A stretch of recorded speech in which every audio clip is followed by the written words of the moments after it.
ከሰማያዊ ስፍራ መንፈሳዊ በረከት የላከልን በሰማያዊ ጸጋዎች ሁሉ የሞላን እግዚአብሔር አምላክ ክብር ለሱ ይሁን። ምንድናቸው እነዚህ ሰማያዊ ጸጋዎች ብዬ ራሴን ስጠይቅ እግዚአብሔር ካቶሊክ ቤተክርስቲያን ሳይሆን ኢየሱስ ራሱ የሰራቸው ከሰማይ የወረዱ በጣም እጅግ ብዙ መንፈሳዊ ጸጋዎች በቤተክርስቲያናችን አሉልን። ማንም የሰው እጅ ያልሰራው ኢየሱስ ራሱ ለደህንነታችን ይበጁን ዘንድ የሰራልን በቤተክርስቲያን የተሰጡን መንፈሳዊ ጸጋዎች አሉን። እነዚህም ምንድናቸው? የቤተክርስቲያን ምስጢራት ናቸው። ታላቅ መንፈሳዊ ጸጋ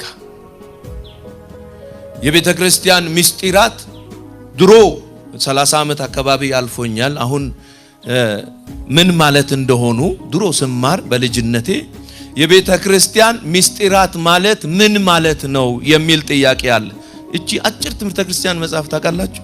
ትንሿ እዛ ላይ ምን ይላል? የቤተክርስቲያን ምስጢራት ስንት ናቸው? 7። እነሱ ማለት ምን ማለት ናቸው ይላል። የሰው ልጅ እንዲጸድቅ ጸጋ የሚሰጡ ናቸው። የሰው ልጅ ምን እንዲሆን? እንዲጸድቅ፣ ለጽድቁ ጸጋ የሚሆኑ ማለት ነው። ለዚህ የተሰጡ ጸጋዎች ናቸውና ማንም አይደለም የሰራው ክርስቶስ ነው። ለቤተ ክርስቲያንም የሰጠው እሱ ክርስቶስ ነው። ይሄንን ለቤተ ክርስቲያን የተሰጠ ታላቅ ጸጋ ደግሞ እግዚአብሔር በአባቶቻችን አማካኝነት እየተላለፈ ዛሬ ለኔና ለናንተ ለዚህ ትውልድ የደረሰ ጸጋ ነው።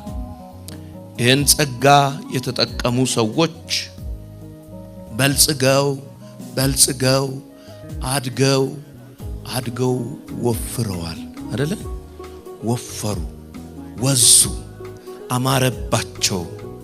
እንደነ ዳንኤል እና ጓደኞቹ ንጉሱ ናቡከደነጾር ቤት እየኖሩ የንጉሱን ቤት አንበላም፣ የንጉሱን ቤት አይነት ምግብ አንበላም ብለው በእግዚአብሔር ነገር እጅግ የተማመኑ ታወዳድረናለህ ከንጉሱ ገበታ የበሉና እኛን ታወዳድረናለህ፣ የዛን ጊዜ እንዴት አይነት ውበት እንዳለን የዛን ጊዜ ታየናለህ እንዳሉት እንደዛ ውበታቸው የወጣ ከዚህ ጸጋ የጠጡ ሰዎች እንዴት ደስ ይላል! እንዴት ደስ ይላል! የእግዚአብሔር ሰዎች በእነዚህ ጸጋዎች እግዚአብሔር ሊሞላን በዚህም ደግሞ ጠግበን አይደለም እኛ ከዚህ የሚጠጡ ሰዎች አለ ኢየሱስ ምዕራፍ 7 ላይ እንዲሁም ምዕራፍ 4 ዮሐንስ ወንጌል ላይ የምታገኙት ከዚህ የሚጠጡ ሰዎች ይላል። ከነሱ ደግሞ የሕይወት ምንጭ ምን ይሆናል አለ? ይፈልቃል። አንተ ጠግበ ለሌላ የሚተርፍ ነገር ነው እግዚአብሔር የሚሰጥ። እስቲ አሜን በሉ ባካችሁ።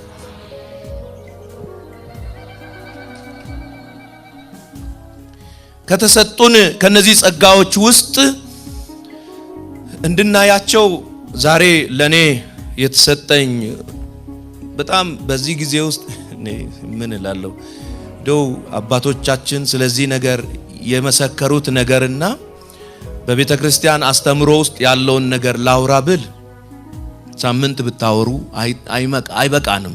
ነገር ግን አጭር ነገር መናገር እፈልጋለሁ፣ ጊዜያችሁንም አልወስድም። የእግዚአብሔር ሰዎች ሁለቱን ምስጢራት ቅድም እንደነገርኳችሁ እናያለን። ከነዚህ ካልሆነ ሕይወት የላችሁም አለ ኢየሱስ። ለብቻችሁ በራሳችሁ ሕይወት የላችሁም። ቅድም ያነበብኩት ቃል ይሄንን ነው የሚለው።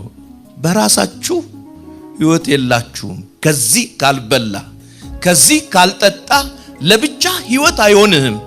ስለዚህ ሕይወት እናገኝ ዘንድ ወደ ተሰጡን ምስጢራት እንግባ። ቅዱስ ቁርባንና ምስጢረ ንስሐን ነው የምናየው። እነዚህ ሁለት የማይነጣጠሉ አንድ የሆኑ አንዱ ያለ አንዱ የማይኖር ምስጢራት ናቸው። እነዚህ የተሳሰሩ ናቸው። ስለዚህ የማይነጣጠሉ ስለሆኑ ቅዱስ ቁርባን የኃጢአተኛ ሰው ግቡ ነው የኃጢአተኛ ሰው ግብ። ምስጢረ ንስሐ ደግሞ ወደዛ ግብ የሚመራ መንገድ ነው ልበለው ወይ ደግሞ መግቢያ በር ነው። ስለዚህ ይሄንን ነገር ያዙ። ወደዚህ ጸጋ ምስጢር የምንገባበት በራችን ነው ወይም ደግሞ መንገዳችን ነው።